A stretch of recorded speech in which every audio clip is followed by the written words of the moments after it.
Luxemburgo detona Abel Ferreira e causa um alvoroço aí nas redes sociais. Eu vou deixar o vídeo para vocês assistirem e eu gostaria muito do comentário de vocês relacionado a isso. Uns concordam, outros não. E eu fico aí querendo saber o que você pensa relacionado a isso.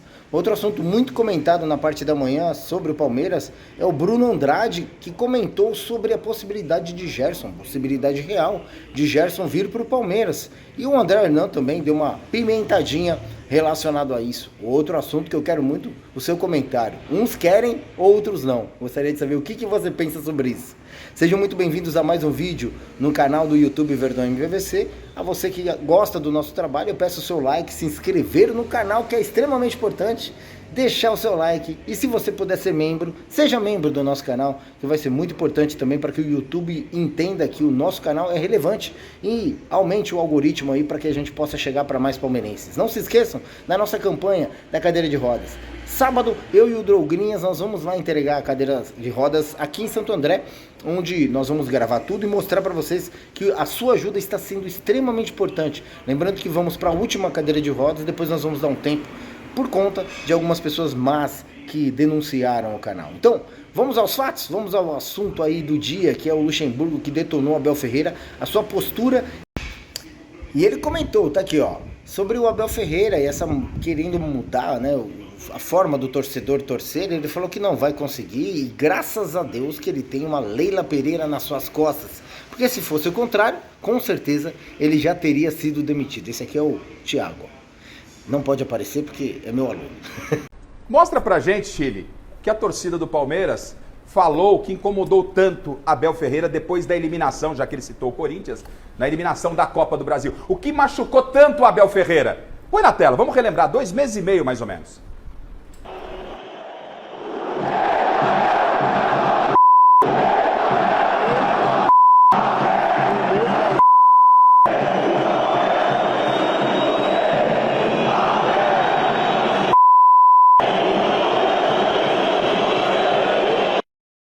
Será que eu tô entendendo errado, Abel? Será que você quer ensinar também o torcedor a torcer? O torcedor é passional.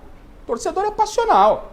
O Palmeiras perde a Copa do Brasil pro Corinthians. Do jeito que o Corinthians está, endividado, transferban, e perde as 2 partidas. Já tinha perdido o Campeonato Paulista. Será que o torcedor não pode se revoltar ali? Ele é passional. Mas jogou rojão no CT, né, Abel? Não, pera. Aí uma coisa é uma coisa, eu concordo com você. E eu acho que foi exatamente por causa desse episódio que ele deu essa declaração. Ele já foi pra coletiva. Não foi por causa desse episódio. Não, por causa do estádio aí. Não, sim, mas quando ele diz que ele precisa da mancha verde nos momentos ruins, ele se refere com certeza a esse episódio. Mas ele cita contra o Corinthians, é ruim em termos de resultado. E ele foi, depois dessa partida na coletiva, já falando do torcedor palmeirense, com ironia. O Vanderlei, técnico, campeoníssimo, obviamente em algum momento foi culpado pela torcida. Isso pra mim faz parte do futebol. Como você, Vanderlei... Não, Rafael, tem uma coisa, que Corinthians e Palmeiras é um campeonato à parte. Claro. É um campeonato à parte. E ele precisa saber disso. Parece que ele não sabe. Ele precisa Parece que quando ele fala isso, ele não conhece, cara. Não é Corinthians e Palmeiras é um campeonato à parte. Pro corintiano, ganhamos o ano. Ganhamos o ano. Pô, foi campeão em cima do Palmeiras. Campeão paulista. Eliminou na Copa do Brasil. Bom, tá bom, e aí tem que saber lidar com essas situações. Vanderlei, eu quero ouvir você. Você falou, pontuou muito bem o Felipe Luiz. E tem essa questão do Abel. É um direito dele, mas é uma questão dele que não compactua com aquilo que a gente vive no futebol. E só deixando claro, ninguém aqui é a favor de violência e tal, não é nada disso. A gente tá falando, a torcida, a gente mostrou esse lance, a torcida apupando ele, xingando ele, depois perdeu o título pro Corinthians, o que é normal pra mim, Vanderlei. A violência, né, como foi que eu falou de jogar né, lá no Rojão, que isso aí não tem nada a ver. Ele foi incomodado, foi na arquibancada pedindo, ó, não precisamos de você, e ele tem conquistas importantes. Isso incomodou ele, com certeza, ele é ser humano, né? Assim, com a minha experiência que eu tenho de tantos anos de futebol e também tantos anos em São Paulo jogando Palmeiras, Corinthians, Palmeiras, acontece o seguinte, esse jogo é um jogo especial, certo? E a torcida, ela vai ficar chateada se você perder. Aquele jogo de último campeonato da Gama Paulista foi 2020, não foi? Foi 2020? 2020, na pandemia ainda. O Palmeiras vinha sem 2 anos seguidos sem ganhar um campeonato, perdendo para o Corinthians em casa, a competição. Aquele era o jogo, cara. Quando chegaram lá, o Corinthians botou o vestiário todinho de preto e branco. Envelopou o vestiário, olha as partes. Eu falei pro segurança, olha, se ele entrar aqui e envelopar, você pode sair de porrada aí, entra aí, invade aí e tira tudo. Porque ele não vai botar na minha cara, mandar na minha cara. Ele pode botar o escudo dele lá, tá tudo certo. Agora uma bandeira dele lá, agora vai mudar o meu vestiário, não pode mudar. Aqui a gente começa a ganhar o jogo. Então você identifica o jogo, importante. E eu quero dizer pro Abel o seguinte, cara. E para ganhar, como eu falei, você sai de fora para dentro, você dá as mensagens de fora para dentro. Todo treinador campeão, tem que ter por trás um grande dirigente. Se o Abel tem que agradecer muito, porque a torcida do Palmeiras não vai mudar, ele não vai ensinar o torcedor a torcer. Nem eu vou ensinar, nem o Filipão, nem o Paulo, nem o Mili, nem vocês vão ensinar. Torcedor é torcedor. Ele tem que dar graças a Deus que ele tem uma presidente que ela é fera. Ela segura onde. Se não fosse ela e outro qualquer frouxo, já teria sido mandado embora há muito tempo daqui do Palmeiras, o Abel. Com certeza, pelos problemas que ele já criou de trazer a parte externa para dentro do trabalho interno. Então, ele é um grande treinador, um baita de um treinador, já ganhou bastante, mas ele tem que ter a certeza seguinte, eu tenho aqui uma presidente. Quando eu fui campeão do Palmeiras a primeira vez em 93... Tirando o Palmeiras da fila. A torcida Mancha Verde pediu a minha saída em seguida. E fizeram uma pressão no Mustafa Contursi. Mustafa foi um dos melhores dirigentes que eu trabalhei, ou melhor dirigente que eu trabalhei na minha vida. O Mustafa fez o seguinte, em vez de mandar embora, tirou a torcida Mancha Verde de dentro do palestra, tirou de lá, tá certo? E falou, aqui não, aqui quem manda somos nós. E eu continuei, nós fomos campeões paulistas em 93. Outro vídeo que eu gostaria de deixar para vocês, gostaria muito do comentário de vocês, é sobre o Gerson, que já montou uma lebre também, já na verdade está criando aí está construindo um triplex na cabeça dos flamenguistas, a possibilidade de Gerson vir para o Palmeiras. Os flamenguistas estão loucos, já foi o Andreas Pereira e agora o Gerson, os caras estão se borrando de medo de Gerson vir para o Palmeiras. Uns aceitam, outros não. Uns palmeirenses gostariam, outros palmeirenses não gostariam. E você, o que você pensa dessa possibilidade? Gerson no Palmeiras, seria bacana ou não? Vale lembrar que Bruno Andrade e André Hernan comentaram sobre...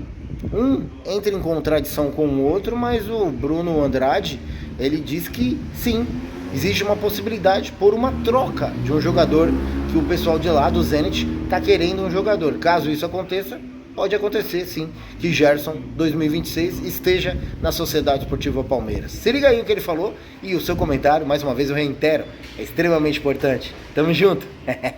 Sobre o Gerson no Zenit, a informação é que ele já se recuperou de um problema muscular.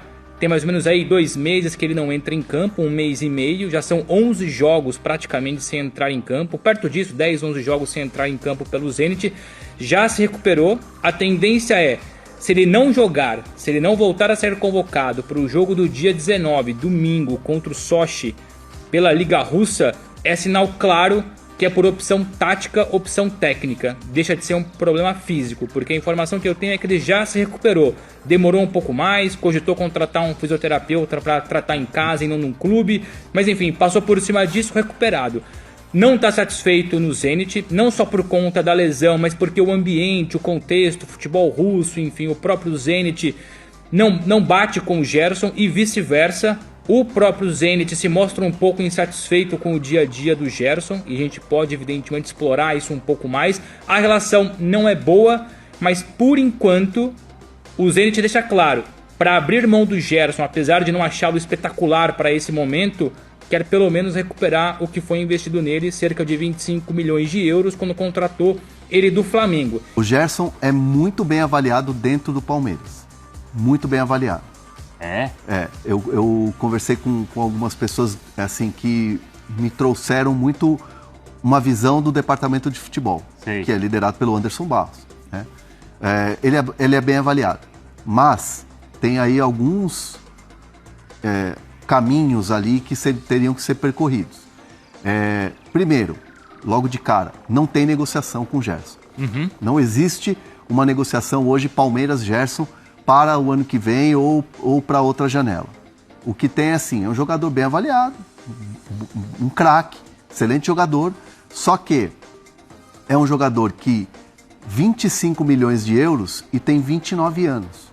Aquilo que o Zenit passou para alguns intermediários que tem mexido bem nos bastidores do Zenit é que, se o Palmeiras quiser avançar com uma proposta ou com uma negociação, o Zenit gostaria, depois era perceber se o Palmeiras alinharia nessa estratégia, o Zenit gostaria de envolver o Riquelme Felipe, o jovem atacante do Palmeiras, que o Zenit já está de olho, chegou ali a abrir negociações em volta de 12, 15 milhões de euros. Então, se o Palmeiras quiser, aí é importante frisar aqui, se depender do Zenit é espetacular, mas falta o Palmeiras querer incluir o Riquelme Felipe na negociação. O jogador está avaliado em mais ou menos 15 milhões de euros, e depois o Palmeiras teria uma facilidade maior de reduzir o valor da negociação e abrir conversas com o Gerson.